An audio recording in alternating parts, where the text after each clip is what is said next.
پاڵەوانێتی شەترەنجی عێراق لە زۆنی کوردستان لە شاری هەولێر و لە هۆڵیانی شەترەنجی خانزا دەستی پێکرد. لە پاڵەوانتیەکە یاریزانانی هەر چوار شاری هەولێر و سلێمانی و کەرکووک و دهۆک بەشدار بوون. ژمارەی بەشداربووان گەیشتە 56 یاریزان، کەوا تەنها 2 یاریزان لە هەر شارێک لەسەر خەرجی یەکێتی شەترەنجی عێراق بەشدارە و ئەوانی تر لەسەر خەرجی خۆیان.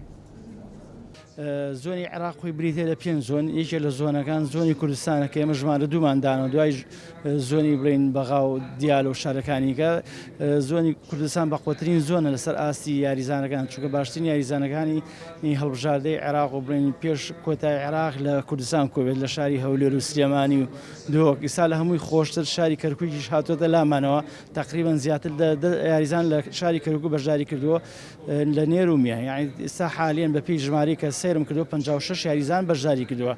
دوای 5 ڕۆژ ئەم پاڵەوانیت تێتەوە 5 کەس سەرەکەی بۆ قۆناغی یەکەمی کۆتایی عێراق. پاڵەوانتیەکان نێودەوڵەتیە و ڕێیتینگی یاریزانان بەرز دەکاتەوە، با سیستەمی سویسڕی و بانۆ ڕاوند ئەنجام دەدرێت. هەر یاریەک لە 7 خولەک پێکاتوە لەگەڵ زیادبوونی 30 چرکا بۆ هەرجوڵەیەک.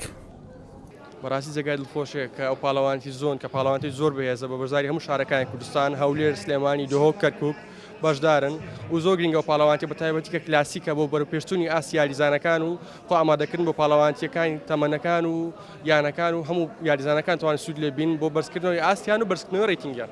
من ناوم دەوەن نەسرەوە لە نادی مەلیک دەرس دەخوێنم. ئەو پاڵەوانیت ناوی پاڵەوانتی زۆنە، پاڵەوانێکی زۆر بەقۆتە و بەهێزە، چونکە لاعی بەقۆت هاتینەوە. منیش خۆم ئامادە کردووە بە تەمامە لە 5 بەقۆتەکان ببینێم و بەسەرکۆ.